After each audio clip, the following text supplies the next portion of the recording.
الحمد للہ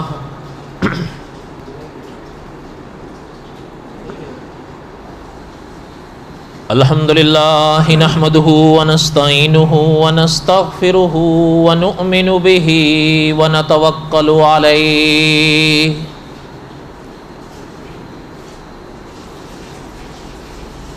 ونعوذ باللہ من شرور انفسنا ومن سیئات اعمالنا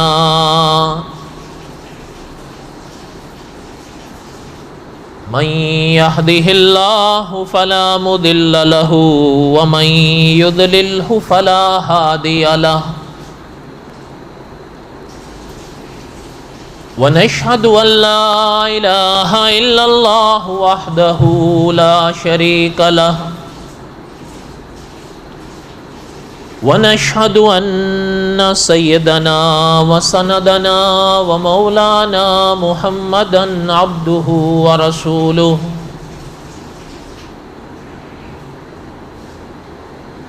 أما بعد أعوذ بالله من الشيطان الرجيم بسم الله الرحمن الرحيم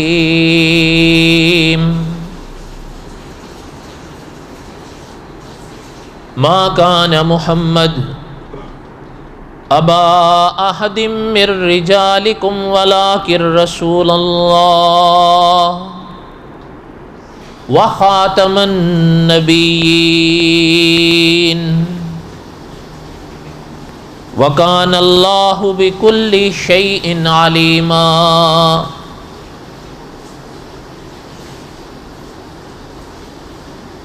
وقال الله تعالى في مقام آخر قُلْ إِن كُنتُمْ تُحِبُّونَ اللَّهَ فَاتَّبِعُونِي يُحْبِبْكُمُ اللَّهُ وَيَغْفِرْ لَكُمْ ذُنُوبَكُمْ وَاللَّهُ غَفُورٌ رَحِيمٌ قُلْ أَطِيعُوا اللَّهَ وَالرَّسُولَ فَإِن تَوَلَّوْا فَإِنَّ اللَّهَ لَا يُحِبُّ الْكَافِرِينَ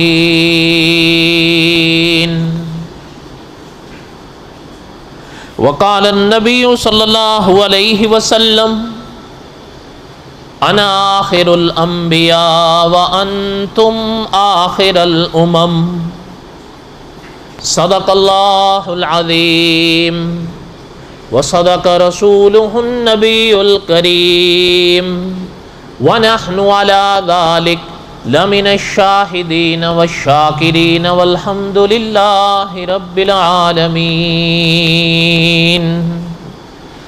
اللہم صلی علی محمد وعلی آل محمد کما صلیت علی ابراہیم وعلی آل ابراہیم انکا حمید مجید اللہم بارک علی محمد وعلی آل محمد کما بارکت علی ابراہیم وعلی آل ابراہیم انکا حمید مجید۔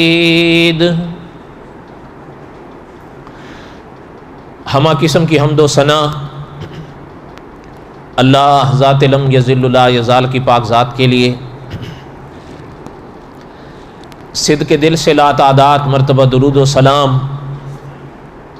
امام الانبیاء حضرت محمد الرسول اللہ صلی اللہ علیہ وسلم کی پاک ذات کے لیے۔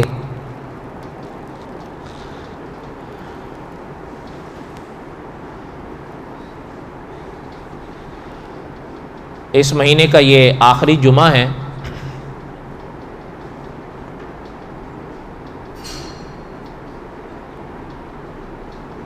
اور یہ علماء کے حکم کے مطابق عقیدہ ختم نبوت کے موضوع پر پڑھتے ہیں کچھ باتیں، اس لیے ارادہ ہے کہ جہاں عقیدہ ختم نبوت کے سبق کو گزشتہ ماہ چھوڑا تھا وہاں سے آگے پڑھیں گے انشاءاللہ۔ اور شعبان کا مہینہ شروع ہو گیا ہے، آج شعبان کی 2 ہے، اگر خیر و عافیت سے گزر گیا تو آنے والا مہینہ انشاءاللہ ماہ رمضان ہے.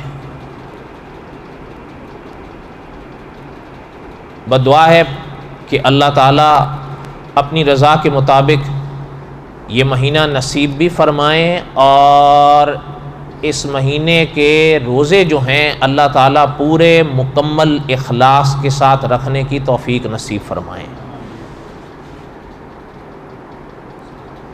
ساری دنیا ڈری ہوئی ہے. بہرحال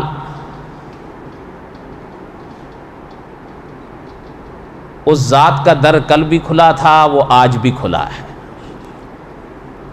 جس ذات نے آج تک حفاظت کی ہے وہ آگے بھی حفاظت کرے گی انشاءاللہ. دعا ہے اللہ تعالیٰ خیر و عافیت کے ساتھ، صحت کے ساتھ ماہ رمضان نصیب فرمائیں.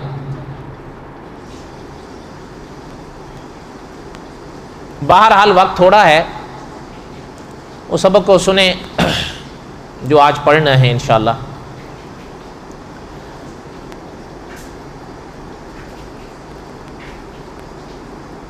آپ صلی اللہ علیہ وسلم کی ایک پیش گوئی تھی جس کی کوئی کچھ تفصیل ہم پڑھ رہے تھے. مولانا ابو القاسم رفیق دلاوری رحمۃ اللہ علیہ کی کتاب آئمہ تلبیس کے حوالے سے چند ایک کے ہم نے واقعات پڑھے، اس میں کئی باتیں آئیں وہ بھی پڑھیں، اور چند ایک کے واقعات پڑھیں گے انشاءاللہ.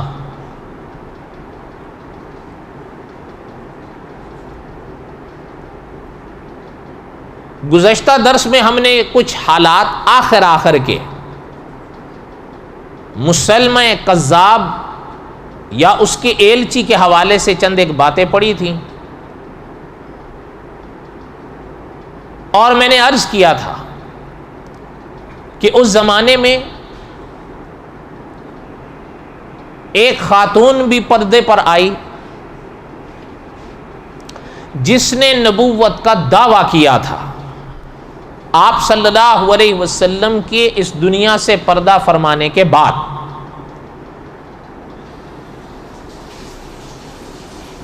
پہلے سوچا تھا کہ ان کے واقعات کو چھوڑ دوں گا، لیکن پھر خیال آیا کہ یہ جو راہیں ہیں نا فتنوں کی،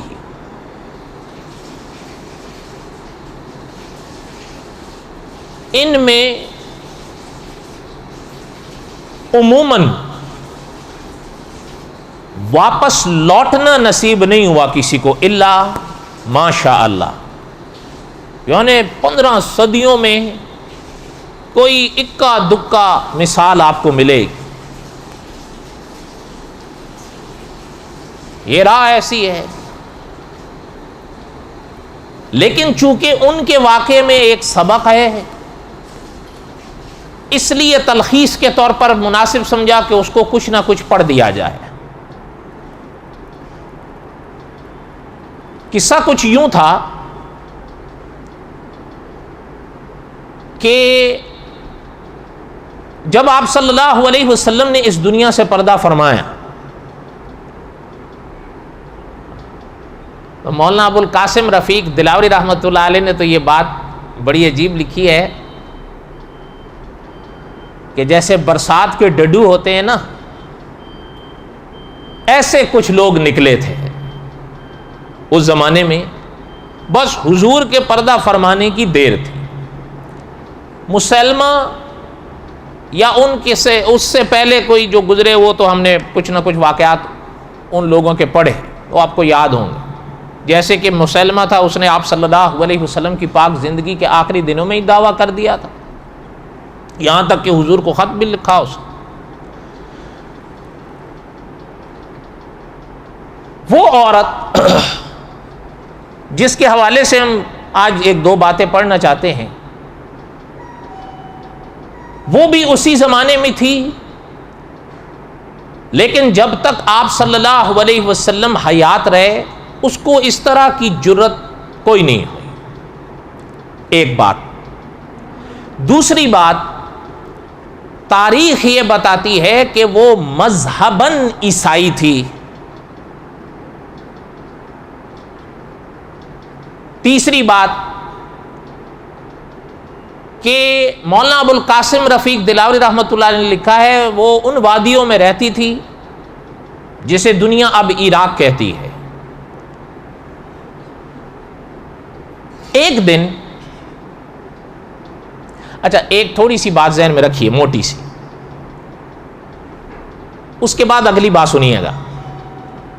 وہ کئی دفعہ میں نے پڑھی ہے، لیکن آج بھی جو فتنے سامنے ہیں یا آ رہے ہیں، اور یہ تو مجھ سے بہتر آپ سمجھیں گے نا کہ میرا اور آپ کا جو دور ہے یہ فتنوں کا دور ہے، اور آپ صلی اللہ علیہ وسلم کا وہ فرمان بھی آپ کو خوب یاد ہوگا کہ حضور نے فرمایا تھا کہ ایک زمانہ آئے گا کہ فتنے اس طرح آئیں گے جس طرح بادل آتے ہیں۔ آپ باہر جھانک کے دیکھ لیں، یعنی اہل علم نے لکھا ہے، ہو سکتا ہے آپ مانے نہ مانے، آپ کا دیش رقبے کے لحاظ سے کوئی دنیا کا بہت بڑا ملک نہیں ہے، اس سے بڑے بڑے ملک دنیا میں موجود ہیں، لیکن اہل علم نے لکھا ہے ایک حدیث پاک کی شرح میں، یہ جو فتنے والی حدیث کی میں عرض کر رہا ہوں، اس کی شرح میں لکھا ہے کہ اس ایک ملک میں کم و بیش جو سامنے آتے ہوئے نظر آتے ہیں یا جن سے واسطہ پڑا ہے، بعض علماء نے لکھا ہے کم و بیش ان فتنوں کی تعداد 500 گنی گئی ہے، لگ بھگ، کچھ کم یا کچھ زیادہ۔ اور یہ بھی آپ کو یاد ہوگا، آپ صلی اللہ علیہ وسلم نے فرمایا تھا جو ناجی راہ ہے نا، جسے ناجی جماعت کہتے ہیں، جو نجات پائے گی، وہ کتنی ہوں گی؟ وہ ایک ہی۔ یہ بات سنیے ذہن میں۔ اب اگلی بات سنیں، علماء نے فرمایا جو فتنہ بھی مذہب کے نام پر اٹھے گا اسے ماننے والے ضرور ہوں گے، یہ بات ہمیشہ یاد رکھیے گا۔ اس دن ایک صاحب آئے، مجھے کہتے ہیں کہ جی وہ ایک صاحب ہیں جو اپنا بیان کرتے ہیں اور جی سامنے لوگ بیٹھے ہوتے ہیں، اور جی پہلے تو 2 نظر آتے تھے، پھر 4 نظر آتے تھے، اب 20 نظر آتے تھے، اس کے بعد اب 100 نظر آ رہے ہیں۔ میں نے کہا 1000 نظر آ جائیں؟ میں نے کہا یہ تو علماء محققین نے بہت مدتوں پہلے لکھا تھا کہ جو بھی فتنہ مذہب کے نام پر اٹھے گا اسے ماننے والے ضرور ہوں۔ یعنی آپ کو یاد ہوگا شاید کہ وہ آگے انشاءاللہ ہم پڑھیں گے، لیکن ابتدائیے میں جب میں نے پڑھا تھا کہ ایک تو آپ کے اور ہمارے دور میں قادیانیت ہے، اور ایک ہم آپ کے اور ہمارے دور میں بہائیت ہے۔ اچھا یہ بھی نہیں، آپ میں اور ہمارے والے لوگوں میں تو ان پڑھ آپ کو سینکڑوں ملیں گے، تعلیم یافتہ بڑے کم ملیں گے۔ اب بھی یہ نہیں کہ وہ پچھلے دور کی بات ہے، تب تو تھے ہی کوئی نہیں الا ماشاء اللہ، لیکن یعنی وہ بڑے پڑھے لکھے اور عہدوں کے لوگ ہیں، 2 4 سے 8 8 سے 16 کرنا وہ یوں جانتے ہیں۔ لیکن اس کے بعد ایک بات آپ کو بتاؤں، وہ میں نے پچھلے بھی کسی نہ کسی درس میں ذکر کی تھی کہ ایک ایسی حقیقت جس پر دنیا صدیوں سے متفق چلی آ رہی تھی اور اب بھی چلی آ رہی ہے، سال کے مہینے کتنے ہیں؟ وہ ہمارے ہاں بھی 12 ہیں، وہ دیش والوں کے ہاں بھی 12 ہیں، وہ عیسائیوں کے ہاں بھی 12 ہیں، وہ ساری دنیا کے ہاں 12 ہیں۔ اور اللہ تعالیٰ نے قرآن پاک میں ارشاد فرمایا ہے کہ یوم خلق السماوات والارض، جب سے زمین و آسمان بنے ہیں تب سے 12 ہیں۔ اچھا لیکن جو بات عرض کر رہا تھا ذرا غور کریے کہ بہائیوں کے نزدیک سال کے مہینے 19، کیوں؟ ان کا نبی کہتا 19 ہے تو ان کو ماننا پڑے گا، اس لیے کہ اللہ معاف فرمائے، اللہ معاف فرمائے، جب کسی کو آپ نے نبی نہیں مانا اس کی بات پر کوئی بحث کرے تو سمجھ میں آتا ہے لیکن جب آپ نے کسی کو نبی مان لیا تو پھر نبی کی بات کو پرکھا نہیں جاتا کہ انہوں نے جو بات کہی ہے وہ صحیح ہے یا غلط ہے. نبی ماننے کے بعد تو پھر یہ بات ہی ختم ہو جاتی. ان کا نبی کہتا ہے کہ سال کے مہینے کتنے ہیں, بولو نا, اس لیے وہ مانتے ہیں, وہ آج بھی 19 مانتے ہیں. ایک ایسی حقیقت جس کا دنیا میں کوئی قائل آپ کو نظر نہیں آئے گا, لیکن وہ فتنہ اٹھا, اس کو ماننے والے آج بھی. اور ان کی دنیا میں کچھ بڑے مراکز ہیں, بڑے. ان کا ایک مرکز آپ کے دیش میں بھی ہے, اور وہاں جائیں نا کبھی آپ ان کے مرکز میں تو باہر ترکڑی لگی ہوئی ہے, ترکڑی بڑی سی, اور اس میں 12 خیر میں دوسری طرف نکلیں گے, چھوڑے. جو بات عرض کر رہا تھا کہ علماء نے فرمایا کہ جو بھی فتنہ مذہب کے نام پر اٹھے گا اسے ماننے والے ضرور. یہاں تک بات میری سمجھ میں آئی ہے. اب اگلی بات سنیں. نبوت اور رسالت اس پاک عقیدے کے قائل پہلے بھی لوگ رہے ہیں, اب بھی ہیں, اور انشاءاللہ قیامت تک آئیں گے. یہ الگ بات ہے کہ کچھ لوگ اس پاک عقیدے پہ صحیح رہے, کچھ ہٹ گئے. وہ عقیدہ رسالت پر تو رہے لیکن رسول کا انکار کر گئے. حالانکہ اللہ کے رسول صلی اللہ علیہ وسلم کی تعلیم تو یہ ہے نا کہ آمنت باللہ, اس میں سب آئیں گے. ایک بات. دوسری بات, علامہ خالد محمود صاحب نے لکھا ہے کہ ایمان کی تعریف ہی یہی ہے کہ ایمان کے لیے تمام ضروریات دین کو ماننا پڑے گا, اللہ کے تمام رسولوں کو ماننا پڑے گا. لیکن اللہ معاف فرمائے, کفر کے لیے تمام رسولوں کا انکار ضروری نہیں ہوتا, ایک رسول کے انکار سے بھی کفر لازم آ جاتا ہے. ایمان کے دائرے میں رہنے کے لیے تمام ایمانیات کو ماننا ہے, لیکن اللہ معاف فرمائے نکلنے کے لیے تمام کا انکار ضروری نہیں, ایک کے انکار سے بھی نکل جائے گا. اس کو کہتے ہیں آمنت باللہ والرسل.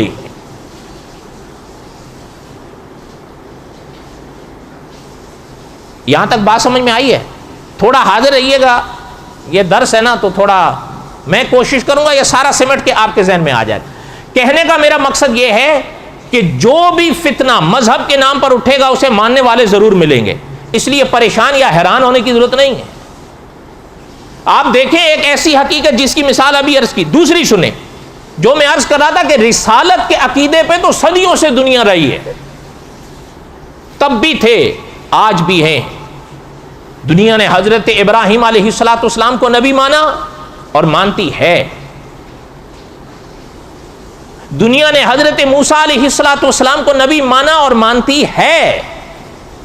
دنیا نے حضرت عیسیٰ مسیح کو نبی مانا, مانتی تھی, مانتی ہے اور انشاءاللہ مانے. اس لیے یہ جو آسمانی عہدہ ہے جسے وہبی عنایت کہا جاتا ہے, اس پر تو دنیا رہی ہے کہ یہ سلسلہ انسانیت کے لیے قدرت نے رکھا ہے. اس کے انکار سے چارہ ہی نہیں ہے, اس کے اقرار سے چارہ ہی نہیں ہے. اس لیے انہوں نے تو مانا. لیکن آپ دیکھیے دنیا میں ایسی حقیقت جس کا کوئی قائل نہیں رہا, جب اس عنوان سے کوئی سامنے لے کر آیا لوگ اس کو ماننے کے لیے بھی تیار ہو گئے اور ہوئے. ایک مثال تو ابھی سنی ہے نا, وہ تو آپ کے اور ہمارے دور کی ہے. مرزا غلام احمد قادیانی کا ہی ہم اثر تھا یہ لگ بھگ. یہ ہند میں تھا اور وہ ایران میں تھا. اس کے ماننے والوں کو قادیانی کہا جاتا ہے, اس کے ماننے والوں کو بہائی کہا جاتا ہے. عقیدہ ختم نبوت کے یہ بھی منکر ہیں, وہ بھی. لیکن اس نے کہا کہ سال کے مہینے 19 ہیں, اس کے ماننے والوں نے مانا 19 ہیں. اب ذرا دوسری طرف پلٹیے, جو بات آپ سے عرض کر رہا تھا, اس زمانے میں وہ عورت سامنے آئی لیکن جب تک آپ صلی اللہ علیہ وسلم کی حیات رہی اس دنیا میں اس نے کوئی ایسی ویسی حرکت تو نہیں کی. لیکن جیسے ہی اس کو خبر آئی کہ مدینہ طیبہ میں محمد الرسول اللہ صلی اللہ علیہ وسلم اس دنیا سے پردہ فرما گئے. میں نے پہلے بھی کئی دفعہ عرض کیا ہے، پھر بھی سن لیں. جو ہے نا اللہ پاک کی ذات، اللہ پاک کی ذات کے بارے میں یہ عقیدہ تازہ رکھا کرو کہ وَيَبْقَى وَجْهُ رَبِّكَ ذُو الْجَلَالِ، وہ ذات ہمیشہ باقی رہے گی، اس ذات کے سوا کسی نے باقی نہیں رہنا ہے. اسی پاک آیت سے پہلے اللہ نے فرمایا ہے کُلُّ مَنْ عَلَيْهَا. پتہ چلتا ہے جو پیدا ہوا ہے اس نے ایک دن اس دنیا سے جانا ہے. انبیاء علیہ الصلوۃ والسلام پیدا ہوئے ہیں. انبیاء علیہ الصلوۃ والسلام اللہ کی مخلوق ہیں، خالق نہیں. پیدا ہوئے، قدرت نے انہیں زندگی دی. جب زندگی اس دنیا کی پوری ہوئی تو وہ اس دنیا سے چلے گئے. حقیقت کا انکار نہیں ہے، لیکن ادب ملحوظ رکھا کریں. جب یہ مرحلے انبیاء کے لیے بیان کریں تو یوں نہ کہہ دیا کریں مر گئے، نعوذ باللہ. کہہ دیا کریں پردہ فرما. کیا کہہ دیا کریں؟ یہ علماء سہارنپور نے لکھا. حقیقت اپنی جگہ قائم رہتی ہے، حقیقت سے انکار نہیں ہوتا. لیکن یوں کہہ دینا، میری بات آئے تو کہہ دیا مر گیا، کوئی بات نہیں. آپ کی بات آئی میں نے کہہ دیا مر گیا، کوئی بات نہیں. لیکن انبیاء علیہ الصلوۃ والسلام اللہ کا انتخاب ہوتے ہیں. ان کے جب ان مرحلوں کا ذکر کرنے کی ضرورت پڑے یوں نہ کہو، بلکہ کہا کرو اس دنیا سے. یہ آپ دعا کریں اگر قدرت نے زندگی دی تو انشاءاللہ قصص الانبیاء کے آخر میں حضرت محمد الرسول اللہ صلی اللہ علیہ وسلم کے باب میں آئیں گے یہ مسائل. کئی دو ساتھی لکھ رہے ہیں، لکھا بھی ہے انہوں نے، بڑے قریب کے بھی ہیں، وہ کہتے ہیں اس عقیدے کو بیان کریں. میں نے کہا بھائی لوگ الحمدللہ کر رہے ہیں اس عقیدے کو، اور کیا بیان کروں؟ ایسی چیز بیان کروں چلیں جو نہیں کر رہے، جب ہو رہا ہے تو پھر کیا ضرورت ہے؟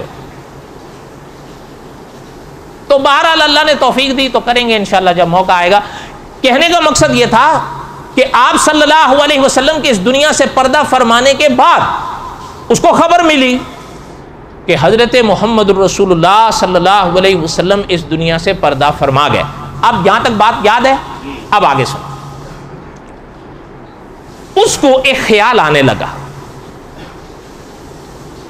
خیال یہ آیا کہ حضرت محمد الرسول اللہ صلی اللہ علیہ وسلم کو قدرت نے جو عزت دی اس میں تو کوئی شک ہی نہیں. وہ عزتیں بھی سچی تھیں، وہ باتیں بھی سچی تھیں، وہ ذات بھی سچی تھی. بلکہ ہمارے ایک استاد تھے، وہ فرمایا کرتے تھے کہ محمد الرسول اللہ صلی اللہ علیہ وسلم تو اتنے سچے ہیں جو سچ کو لے کر آئے.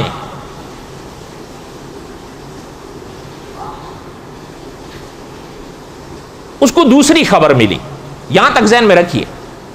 اس کو دوسری خبر ملی مسلمہ کذاب کی، کہ مسلمہ کذاب نے بھی نبوت کا دعویٰ کیا ہے.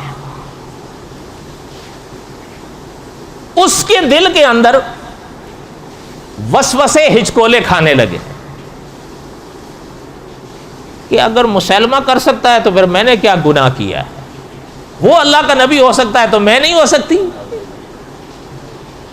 مولانا ابو القاسم رفیق دلاوری رحمۃ اللہ علیہ نے لکھا ہے اس وقت دیکھتے ہوئے اس کو یہ جرت پیدا ہوئی. اور یہ جملہ پھر ذہن میں لے آئیے، جو فتنہ مذہب کے نام پر اٹھے گا اسے ماننے والے. اور یہ بھی ذہن میں رکھیے جو پہلے بھی میں نے کسی درس میں عرض کیا تھا کہ یہ وہ زمانہ ہے کہ ابھی دنیا میں صحابہ موجود ہیں. حضور نے ابھی ابھی تو اس دنیا سے پردہ فرمایا، اور مدینہ طیبہ میں حضرت رفیق دم ہجرت تھے. حضرت کو یہ خبریں پہنچ رہی. اس نے نبوت کا دعویٰ کر دی. اس زمانے میں بھی ایک نہیں سینکڑوں لوگ اس کو ماننے والے مل گئے. آپ تو آج کی بات کر رہے ہیں کہ جی فلاں صاحب جو ہیں وہ یہ بیان کرتے ہیں لوگ پہلے 10 تھے، پھر 15 تھے، 20 تھے، اب 100 ہو گئے، کل ہزاروں ہو جائیں گے. لاکھوں ہو جائیں، اللہ نہ کرے، غلط ہی رہتا ہے، اس کو ماننے سے وہ غلط صحیح نہیں ہو جائے گا. نہیں سمجھ آئی بات؟ غلط ہی ہوتا ہے، کسی کے اس کو ماننے سے وہ غلط صحیح نہیں ہو جاتا. میں آپ سے پوچھتا ہوں، اس دنیا میں مسلمانوں کی آبادی سینکڑوں میں ہے یا نہیں؟ اور انہیں کے لگ بھگ عیسائی ہیں. جتنے مسلمان ہیں کچھ کم یا کچھ زیادہ لگ بھگ اتنے ہی عیسائی ہیں. اور دنیا میں اگر مسلمانوں کی کئی حکومتیں ہیں تو ان کی بڑی بڑی حکومتیں ہیں، بلکہ اس وقت تو طوطی ہی ان کا بول رہا ہے. باقی کوئی میرے جیسے آپ جیسے ادھر نہیں تو ادھر ہے یا نہیں؟ طوطی تو نہیں کہیں بول رہا ہے. میں غلط کہہ رہا ہوں؟ بولا تو صحیح. لیکن ان کا نظریہ یہ ہے 3 and 1 and 1 and 3، جسے آپ اور ہم کہتے ہیں تثلیث کا عقیدہ. ان کے ماننے سے یہ عقیدہ صحیح ہو گیا؟ بولو.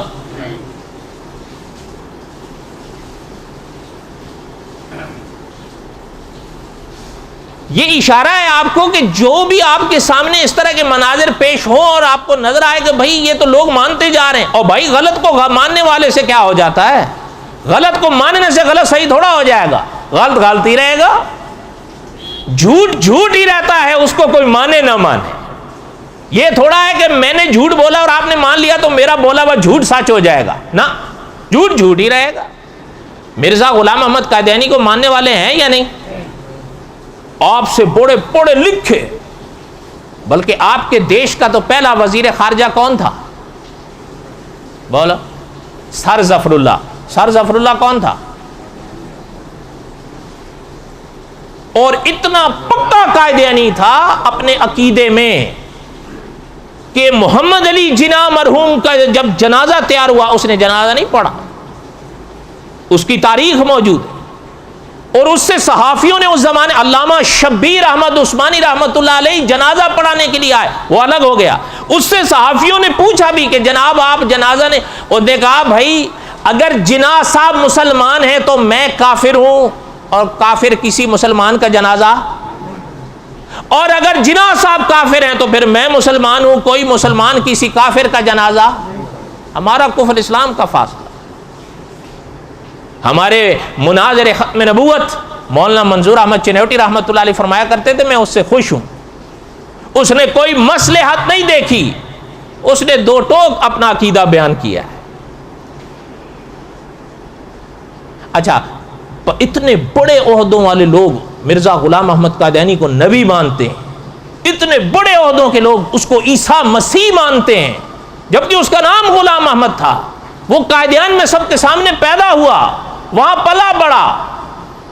اس کی ماں کا نام چراغ بی بی تھا، اس کے باپ کا نام غلام مرتضیٰ تھا. حضرت عیسیٰ بن مریم تو ابن مریم تھے، ہے یا نہیں؟ سورت مریم پڑھ لو، قرآن بار بار انہیں عیسیٰ بن مریم ہی کہتا ہے. وہ کہتا نہیں میں عیسیٰ بن مریم.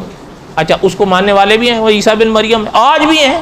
آپ کے یہاں وہ چائنیز میں لٹریچر بانٹ رہے ہیں اپنا، ہم سوئے ہوئے ہیں. ہمیں کھانے پینے سے ہی فرصت نہیں ہے، باقی چیزوں سے کیا فرصت ہو.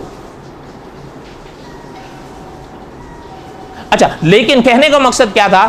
مرزا غلام احمد قادیانی کو ان لوگوں نے مانا، وہ عیسیٰ مسیح بن گیا. اور بولو تو صحیح ہو اللہ کے بندو، جھوٹ ہی ہے، وہ جھوٹ ہی رہے گا، کوئی مانے نہ مانے. یہ تھوڑا ہے کہ کسی کے ماننے سے جھوٹ سچ ہو جائے گا. غلط ہے، کوئی مانے نہ مانے. اگر کوئی شخص اللہ معاف کرے غلطی کو مان رہا، وہ غلطی ہی رہے گی. یہ تھوڑا ہے کہ وہ صحیح ہو جائے گا. اس نے دعویٰ کیا کہ میں عیسیٰ اپنا نبی ہوں. اس خاتون کی بات کر رہا ہوں. ایک ایسی حقیقت جس کا دنیا میں کوئی قائل نہیں رہا. کون سی؟ حضرت عیسیٰ مسیح سے لے کر حضرت آدم تک پیچھے پلٹیے، حضرت آدم سے لے کر حضرت محمد الرسول اللہ تک آئیے صلی اللہ علیہ وسلم. جتنے اللہ کے نبی، جتنے اللہ کے رسول اس دنیا میں آئے، مرد تھے یا خواتین تھی؟ سارے کے سارے مرد تھے۔ خواتین میں اللہ نے یہ پاک سلسلہ نہیں رکھا جس کو سلسلہ نبوت اور رسالت کہتے ہیں، نہ کوئی دنیا میں اس کا قائل گزرا۔ جمہور جماہیر اسی عقیدے پر رہے کہ نبوت اور رسالت کا پاک سلسلہ قدرت نے صرف مردوں میں رکھا، لیکن اس نے کہا میں نبی آؤں۔ اس زمانے میں سینکڑوں اس زمانے میں آ گئے، مان گیا اس کو؟ کہا بالکل جی، حالانکہ ایسی حقیقت جس کا دنیا میں کوئی قائل نہیں گزرا۔ حالانکہ اس زمانے کے دفاع ختم نبوت میں چھپا کہ اس زمانے کے علماء نے اس کو کہا بھی، یا اس کے ماننے والوں سے کہا کہ کیا کر رہے ہو؟ آج تک جتنے اللہ کے نبی اور رسول آئے ہیں سارے مرد تھے، کوئی عورت نہیں تھی، یہ تو عورت ہے۔ اس سے پوچھا گیا، اس نے کہا حدیث سے ثابت ہے، محمد الرسول اللہ کے فرمان سے ثابت ہے صلی اللہ۔ وہ بھی حیران، وہ کون سی حدیث ہے؟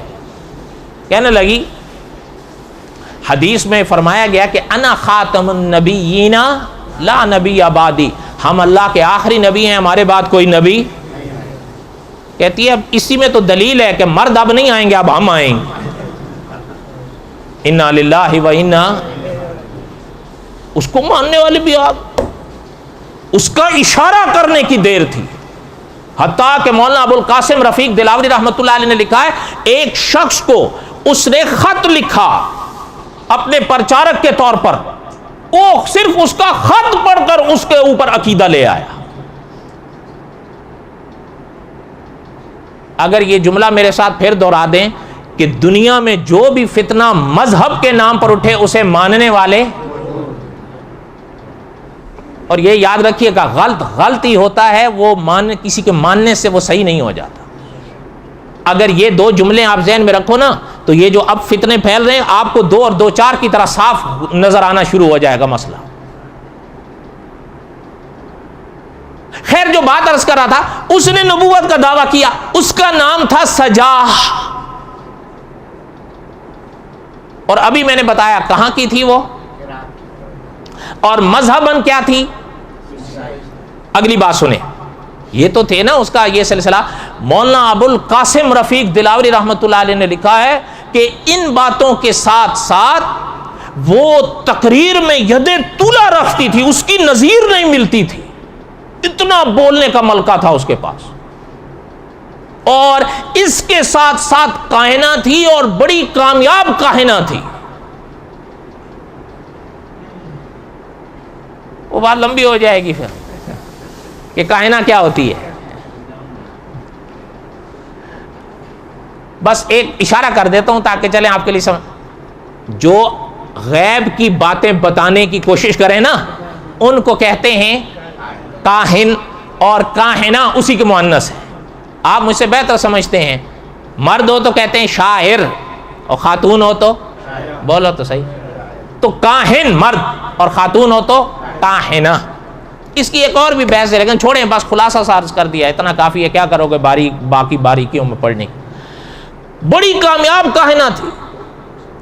اچھا اس کا تو خیر مسئلہ یہ انشاءاللہ ہم آگے پڑھیں گے اگر قدرت نے زندگی دی، لیکن ایک چیز ذہن میں رکھیں کہ اس دنیا میں مرد تو کئی ایسے آئے ہیں جو قابل یادگار ہیں، خواتین بھی ایسی گزری ہیں پہلے دور میں بھی اور اب کہ آپ صلی اللہ علیہ وسلم کی امت کے دور میں بھی، وہ بھی بڑی قابل یادگار تھی، لیکن ان کی تاریخ ہم کم پڑھتے ہیں یا کم سناتے ہیں والی بات ہے۔ ایک بات مجھے یاد آئی، اب ربط ہے یا نہیں لیکن سن لیں۔ حضور علیہ الصلوۃ والسلام کی پاک زندگی میں ایک خاتون تھی مدینہ طیبہ میں، مولانا عبد الرحمن صاحب رحمۃ اللہ علیہ ہیں نا، جن کی کتاب قصص الانبیاء میں جمعے میں پڑھا رہا ہوں، ان کی یہ ایک اور کتاب ہے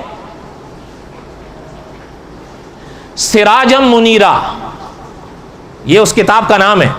حافظ حضرات بیٹھے ہوں گے تو ان کو خوب یاد، آپ کو بھی یاد ہوگا، قرآن پاک میں ایک آیت ہے، یا ایھا النبی انا ارسلناک شاہدا ومبشرا ونذیرا وَدَاعِيًا إِلَى اللَّهِ بِإِذْنِهِ وَسِرَاجًا،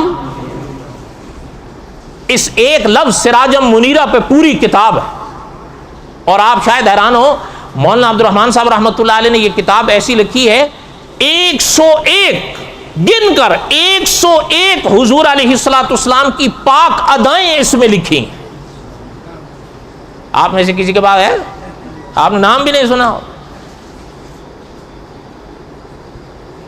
خیر، جو بات عرض کر رہا تھا، انہوں نے اپنی اس کتاب میں لکھا ہے کہ آپ صلی اللہ علیہ وسلم کی زندگی میں اور حضور کے اس دنیا سے پردہ فرمانے کے بعد بھی یہ خاتون رہیں.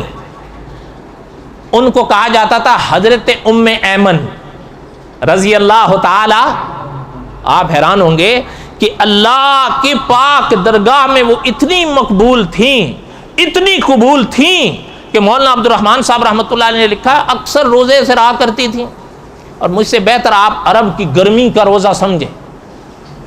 ہمارے وہ ایک عزیز ہیں بڑے قریب، وہ مجھے کہتے تھے استاد جی وہاں تو 9 بجے ہی جیپ باہر آ جاتی، وہاں کا روزہ یہاں کے روزے پہ آپ قیاس نہیں کر سکتے.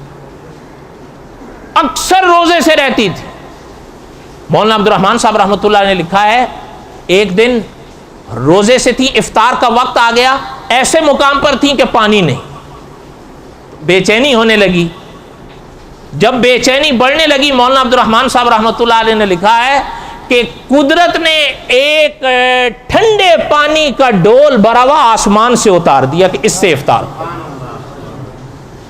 آپ نہ مانو، یہ مولانا عبد الرحمن صاحب رحمۃ اللہ علیہ نے لکھا اپنی کتاب سراج منیرہ میں علامہ ابن حجر اسقلانی رحمۃ اللہ علیہ کے حوالے سے، کہ یہ علامہ ابن حجر اسقلانی رحمۃ اللہ علیہ نے لکھا ہے.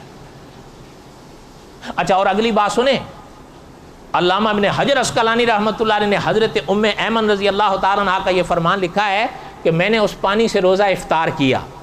کوئی تعجب کی بات نہیں ہے، ان بڑوں کو اپنے پہ قیاس نہیں کرو. مولانا رومی فرمایا کرتے تھے جو اس دل سے اللہ کا ہو جاتا ہے اللہ اس کے ہو جاتے ہیں.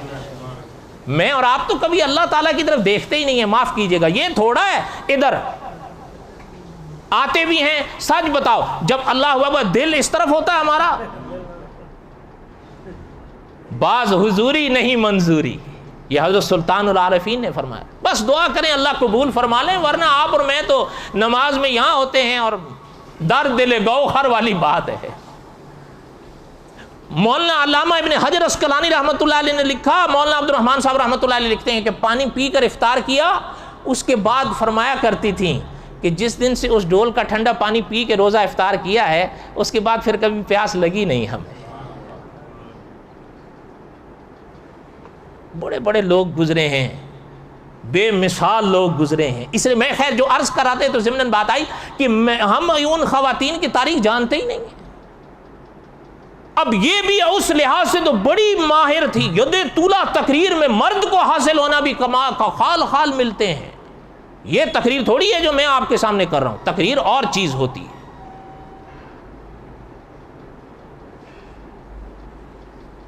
بقایا انشاءاللہ 2 مہینے بعد. وما علینا الا البلاغ المبین.